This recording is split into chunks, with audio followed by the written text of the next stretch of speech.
విజయవాడ తూర్పు నియోజకవర్గం వైసీపీ అభ్యర్థి దేవినేని అవినాష్ కు కాపునాడు సంపూర్ణ మద్దతు ప్రకటించింది.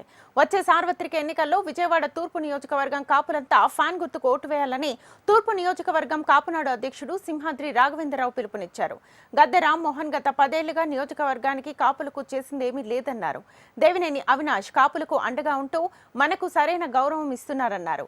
అందుకే కాపునాడు సంఘం అంతా సమాలోచనలు చేసి దేవినేని అవినాష్ కు మద్దతివ్వాలని నిర్ణయించినట్లుగా ఆయన తెలిపారు. ఈ నెల 13వ తేదీ జరిగే ఎన్నికల్లో అవినాష్ కు ఓటు వేయాలని కాపులకు ఆయన పిలుపునిచ్చారు. ఈ దేవినేని అవినాష్ గద్దె రామ్మోహన్ ఇద్దరిలో మన కాపు సోదరులకి దేవినేని అవినాషే బెటర్. కాబట్టి కాపు సోదరులందరూ కూడా ఇక్కడ కాపు వ్యక్తి ఎవరో పోటీ చేస్తలేదు కాబట్టి మన కాపులు దేవినేని అవినాష్కి మద్దతు ఇవ్వాల్సిందిగా నేను ప్రార్థిస్తూ కోరుతున్నాను. కాపు సంఘం తరఫున కాపునాడు అధ్యక్షుడిగా, బహుజన్ సమాజ్ పార్టీ అధ్యక్షుడిగా దేవినేని అవినాష్కి నా సంపూర్ణ మద్దతు తెలియజేస్తున్నాను. విజయవాడ తూర్పు నియోజకవర్గంలో ఉన్న కాపులు దేవినేని అవినాష్కి ఓటేసి అవినాష్ని గెలిపించాల్సిందిగా కాపు సంఘం తరఫున కోరుతున్నాను.